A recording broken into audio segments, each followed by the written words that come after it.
फरमाया सबसे अच्छा और कामिल ईमान उसका है जिसके अखलाक अच्छे हैं, जो बात अच्छी करता है, जो लोगों के बुराइयों की टो में नहीं रहता, जो लोगों को अजियत नहीं पहुंचाता, जिसकी तबा में हया है, जिसकी तबीयत में वफा है, जिसके अंदाज के अंदर मोहब्बत है, मुरव्वत है, भाईचारा है, हुस्न सलूक है, रवादारी है। इन चीजों से मिल के अखलाक बनता है, अच्छी आदतों से अखलाक बनता है, रवैयों से अखलाक बनता है, लोगों के बारे में अच्छा सोचने से अखलाक बनता है।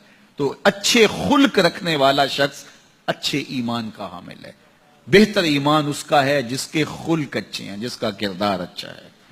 और जिसका किरदार अच्छा नहीं है तो सुनिए, अल्लाह के महबूब ने इरशाद फरमाया, फुहुश मिजाजी और फुहुश गोई, बेहुदा बोलना और बेहुदा तर्ज जिंदगी अख्तियार करना, फरमाया ये दोनों चीजें इस्लाम से नहीं है, इनका इस्लाम से कोई ताल्लुक नहीं है। इस्लाम तो लतीफ दीन है, इस्लाम तो